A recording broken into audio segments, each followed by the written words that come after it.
Going to be a TikTok video. This is just going to be a video and everything. A little update on Zoey. For the person that mentioned pigeon fever, trust me, that's one of the things we considered. But no, this was a true abscess. She had hurt herself on our big heavy gauge wire. She ran into it one day and it become a little bit infected. But this is our big heavy gauge wire for our pastures. It was the first time she went out in that pasture, and she got all happy and goofy and was running around everywhere and misjudged and ran into the wire. And this is a Metro PCS phone. It's crap. So every time the lighting is off, it records horribly. But as you can see, if she'll let me, it's healing up very nicely. See? If you look right here, this is a spot where she was bitten by a snake when she was a baby. When we rescued her from the kill pen, the guy that did the impoundment for a sheriff's department in Wichita Falls, Texas, gave our number to the previous owner. He called up and mentioned that he wanted her back after we had put like 6 months of training on her in time. But apparently Zoey almost died a few times from this snake bite. She still remembers that day, apparently. She has a very good memory. So anytime we have a vet out or anything, well, short story, I'll make it a little bit interesting.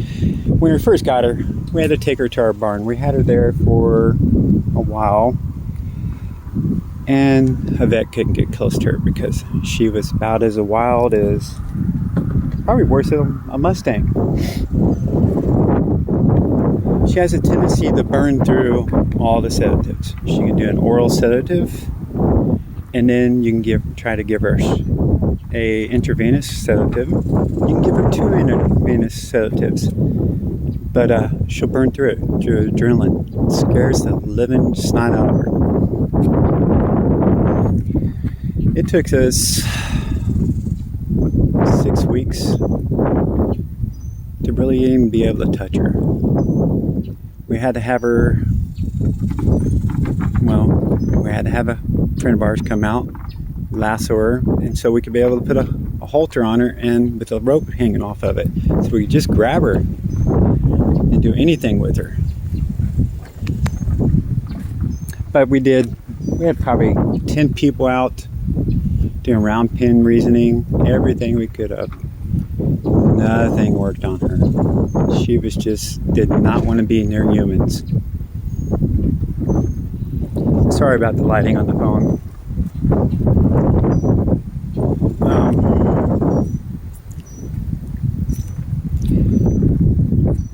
Trying to think. But we're at a stables here in the Sugarland, Texas area. We have a great group of friends there. What we did with Zoey was what my cowboy buddy Mark thought was a little bit unorthodox, was we flooded her with attention. Attention and time. A lot of time and attention. So, when you have a mare, you know. There you go. But yeah, we had people giving her hay, trying to give her treats. She didn't even know what a cookie was, anything.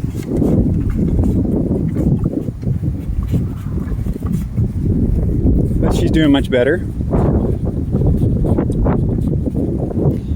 Reno here is from Lone Star Kill Pen also. He's from Billings, Montana. We don't know much history on him. He's tattooed. His tattoo has been scratched out.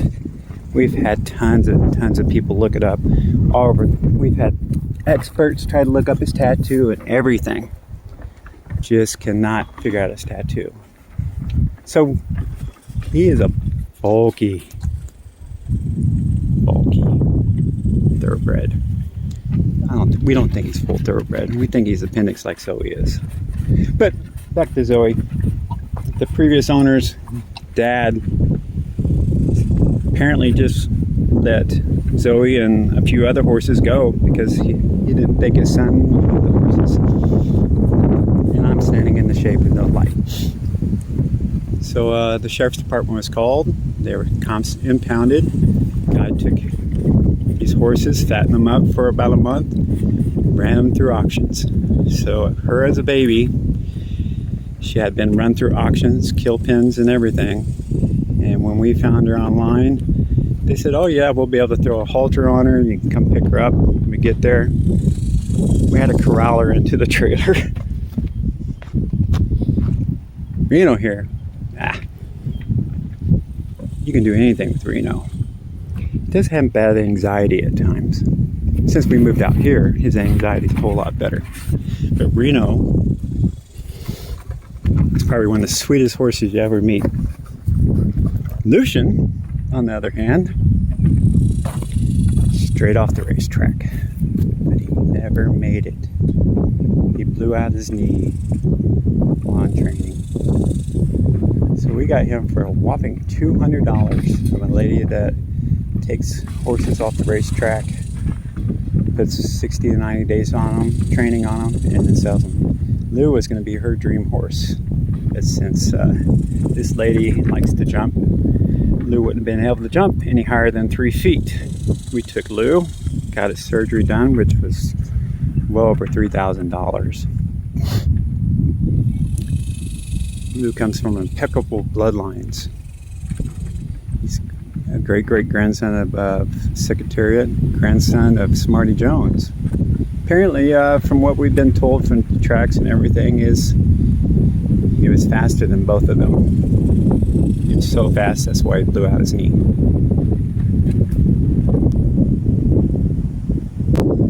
This is my little Ivy. She's our only long-haired cat. She's like my Zoey of the kitties.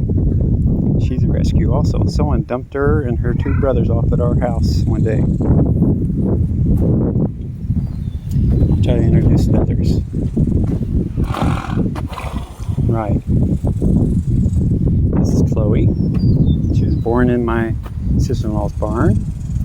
This is Zoom Zoom. She was dumped off at a Steinhauser's feed and tack store.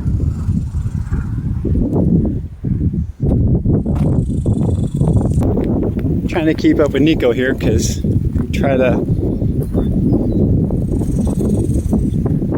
he gets to eat by himself. We put him back out the pasture. He just comes out here to eat. This is Nico. We got him from the same lady we got Lou from. He is 6 years old. Actually, he was gelded 6 months before we picked him up. He was still racing until he bowed a tendon. He won 13 races and then bowed his tendon and they threw him out.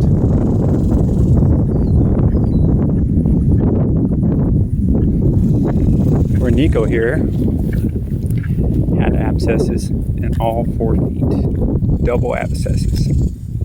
His feet are looking a lot better. He's about grown out all the abscesses. We got him back in September, so he's about fully shed off all those blowouts and everything. And Nico's a big goober too. Over here is little Miss Vera. We have to tie her up so she won't steal from our old guy Zerk. Vera is a horse that's under training with my wife. People bought her, didn't have much experience with horses, and she really didn't want to have anything with people. She's only been with us a little under 2 months, but we just got her feet done. It's probably the first time she's ever had her feet done since these people bought her.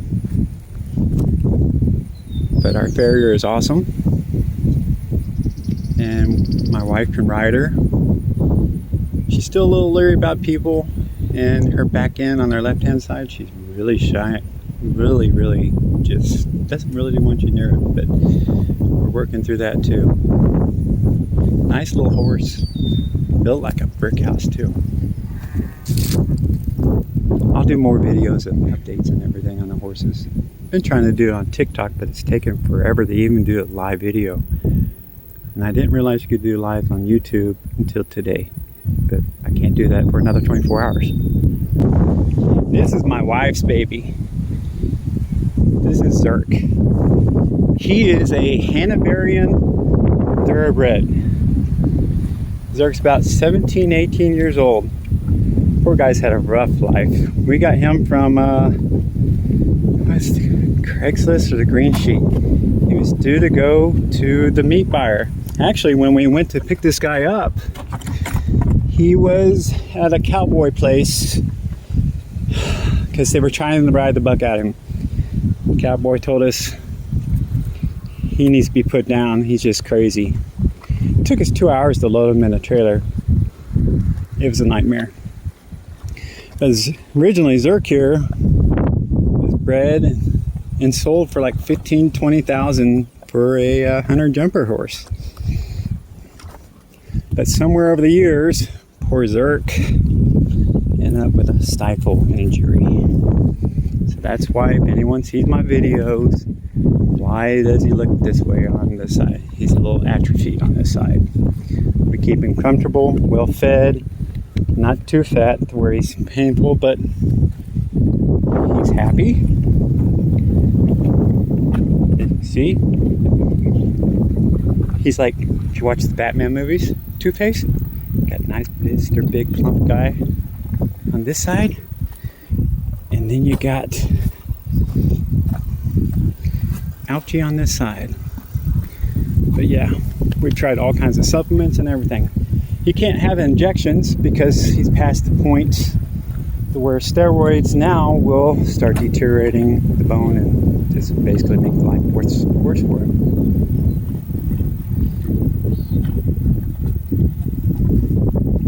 And again, Miss Vera has to stand there and wait until he's done eating.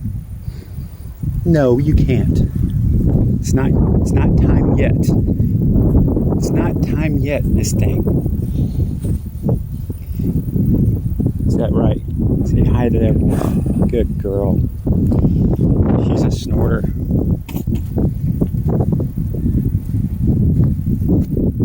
Cute horse.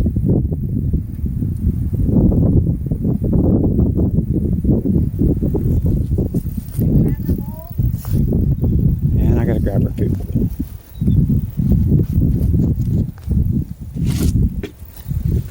You ate everything. Trust me. Yeah, you might say she's overweight, but She might be good. he just finished. I have to take videos at feeding time. Go figure. It's like 150 degrees out during the day. So hold on while I take her off the halter. So that's a little nutshell. Zozo is doing fine. As you can see, typical mare.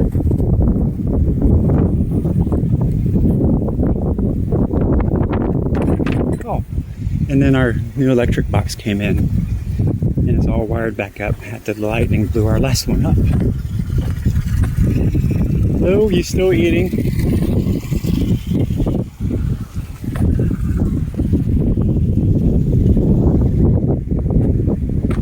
So there you go. There's a little update on the horses and everything, and horrible camera ship because I have a cheap phone.